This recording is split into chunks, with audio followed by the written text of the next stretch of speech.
Dear students, welcome back to the series of lessons on Class 8 Geography. In today's episode, we will begin the last chapter of your geography textbook, that is Human Resources, chapter number 6. In today's episode, we will study how humans are one of the resources, the distribution of human population, and the factors affecting the distribution of population. The major objectives of today's lesson are to familiarize that humans are also a resource, understand the meaning of human resources, study the distribution of population in the world, explore the population distribution in India, and study the factors affecting the population distribution.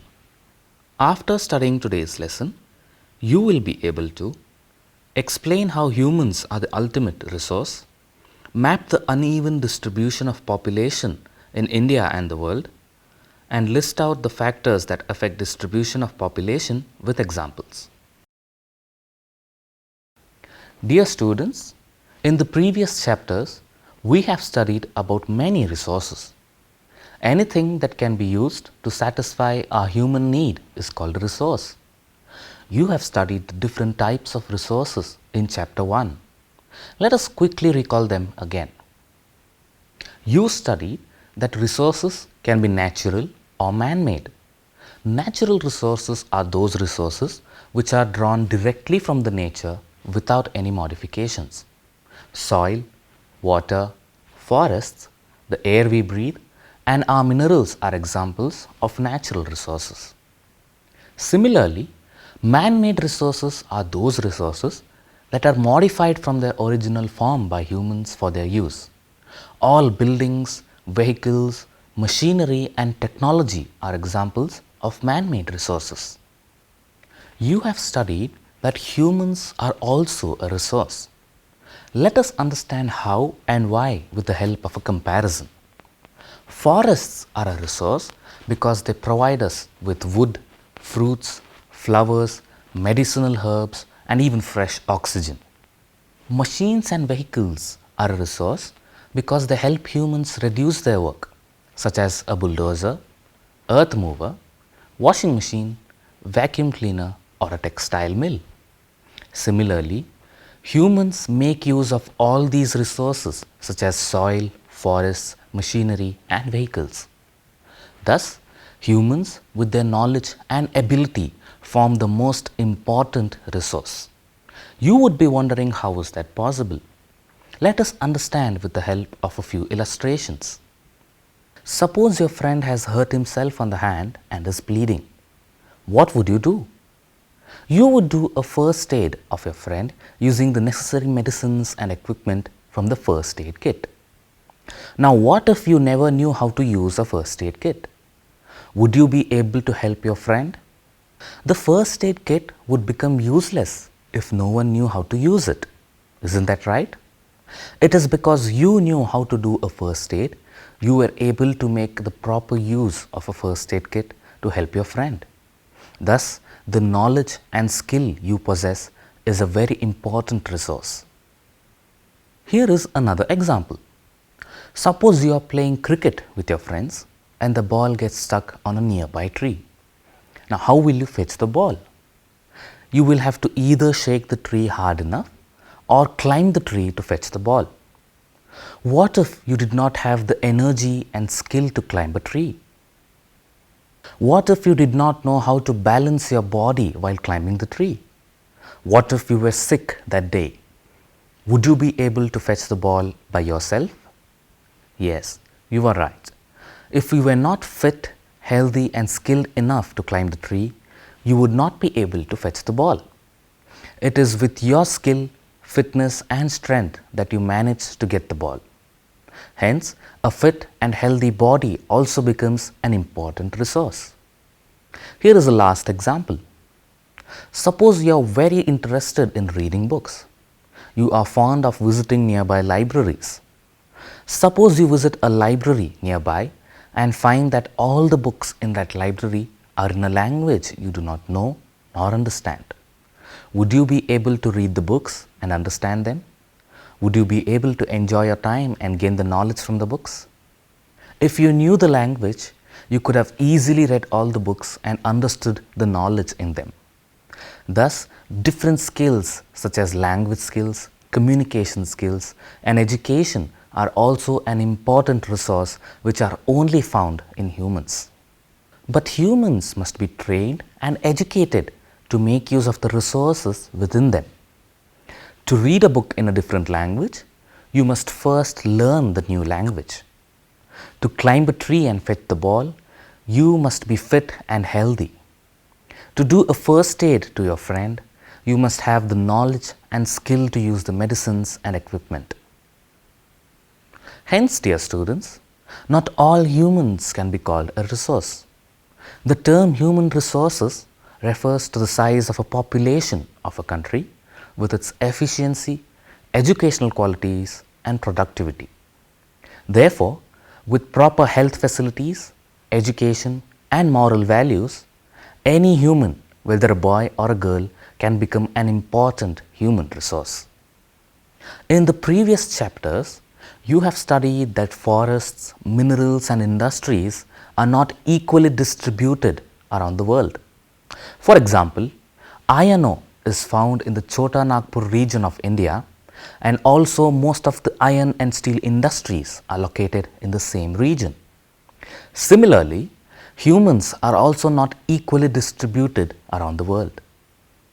You would ask, how is that possible? People live in all corners of the world. Then how did it become an uneven distribution?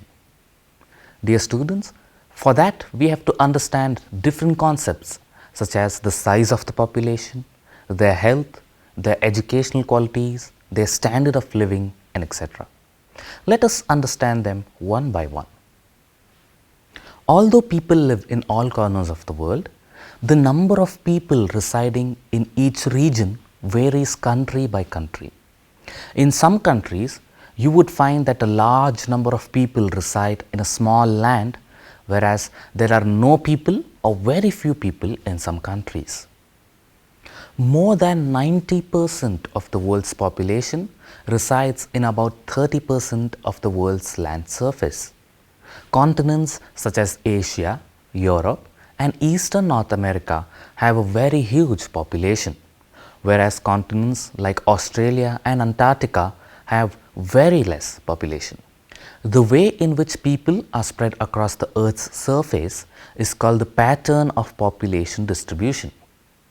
Why do you think humans are distributed unevenly across the world? We shall address that question shortly. Dear students, look at this image. Observe the different colors assigned to each continent. Of every 100 people living in the world, a majority of them come from Asia. Which continent has the second highest population according to this image? Yes, it is Africa, followed by Europe, South America, North America, and the Oceania group of islands. Dear students, Oceania is a term given to the small group of islands around Australia and New Zealand. Dear students, here is a graph representing the most populous countries of the world. Observe the different countries here. What position does India hold in this graph? Yes, you are right. India is the second most populous country in the world after China.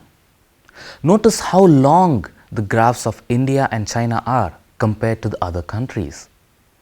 This is what we call uneven distribution of population. Now, look at this map.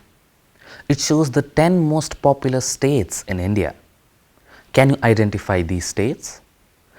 The 10 most populous states of India as of 2011 are Uttar Pradesh, Maharashtra, Bihar, West Bengal, Madhya Pradesh, Tamil Nadu, Rajasthan, Karnataka, Gujarat, and Andhra Pradesh. Here is an interesting task you can do. Did you know that the population of some states in India are greater than that of the population of many countries in the world? Look at this map.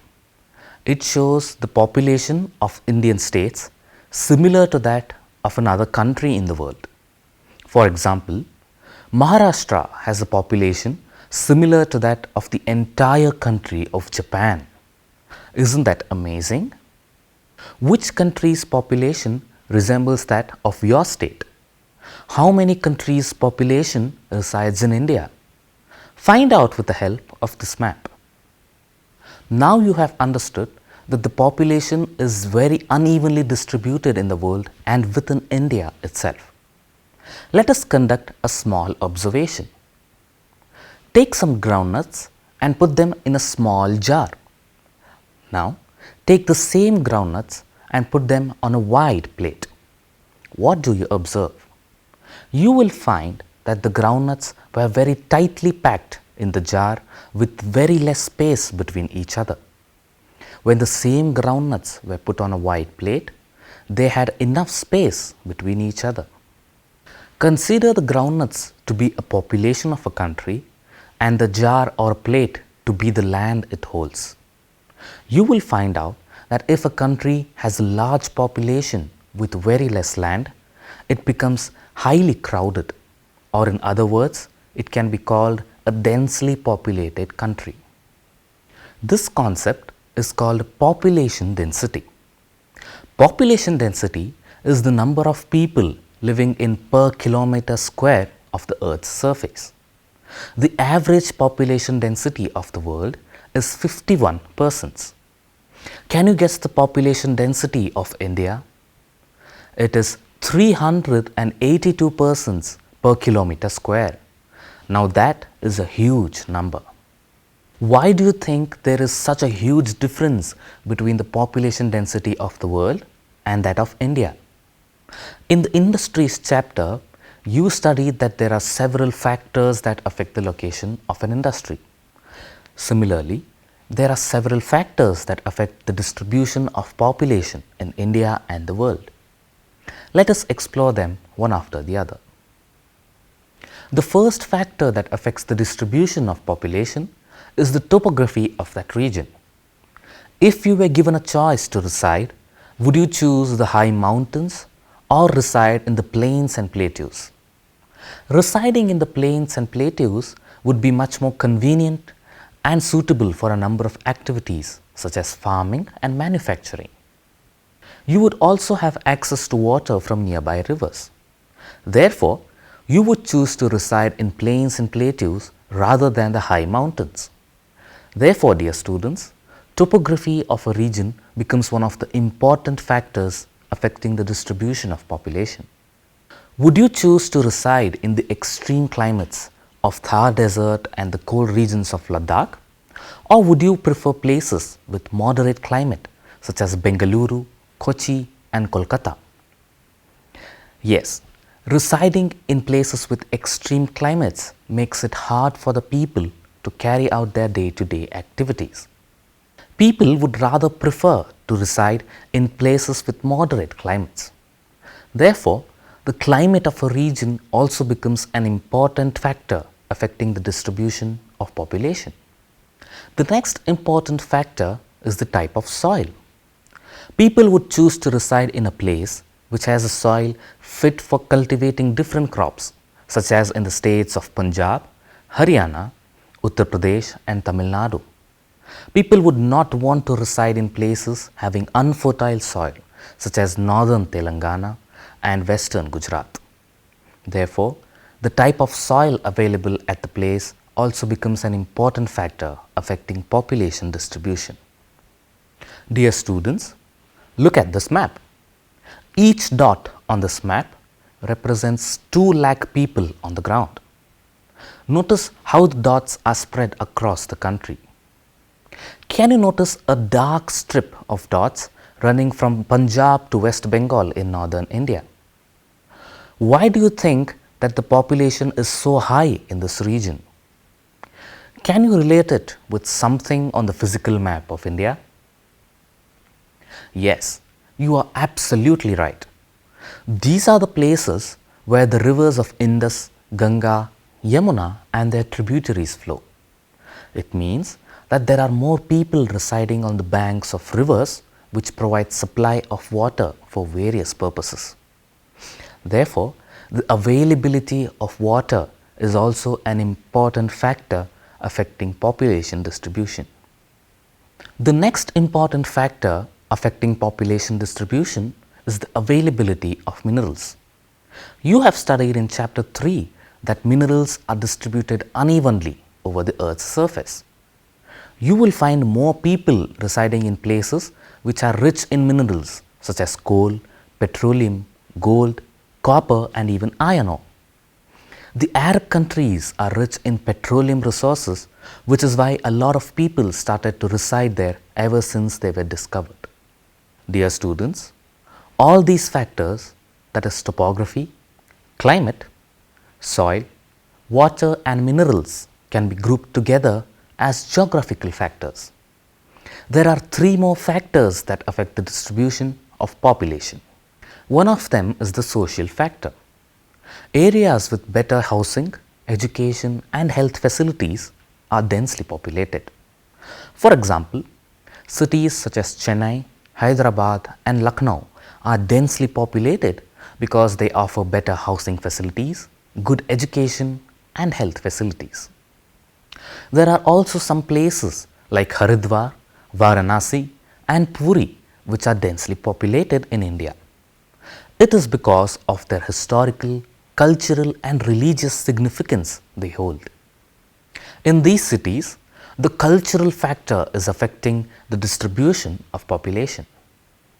Finally, places offering good employment opportunities attract a lot of people. You would have heard a lot of people coming from many parts of India to cities like Mumbai, Pune, Bengaluru and Hyderabad. This is because these cities offer good employment opportunities for people to earn their living.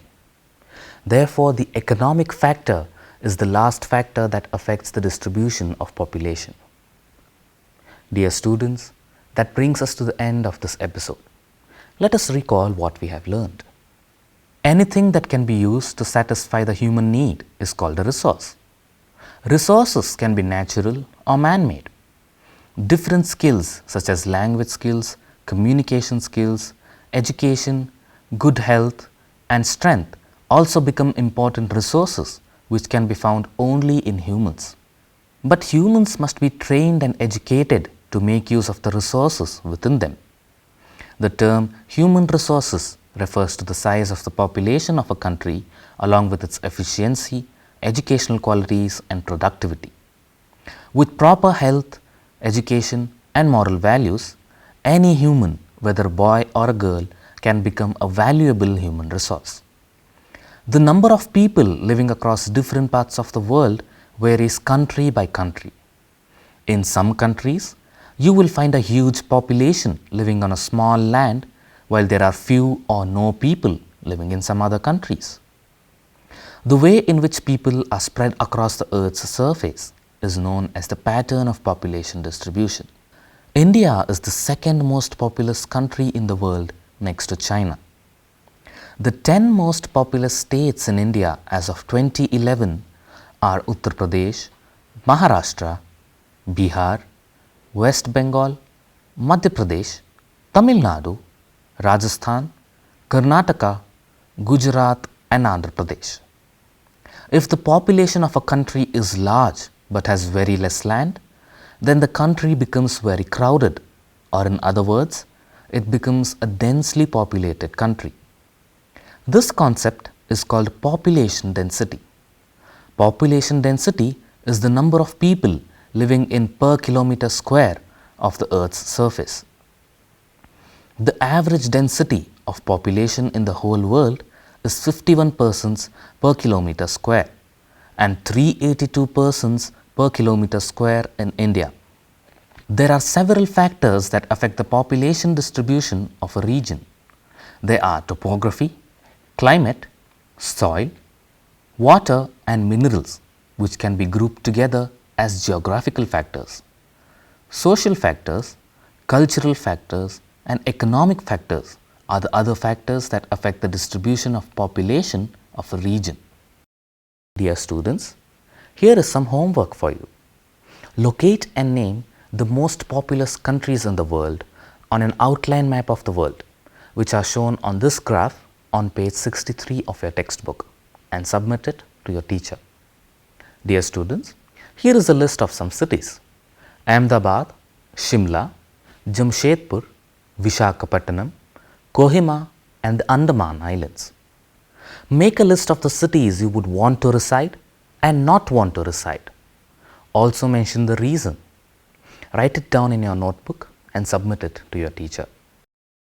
Dear students, I hope you enjoyed today's session. In the next episode, we shall discuss some more concepts related to human population, such as population change and population comparison. Until then, goodbye and happy learning.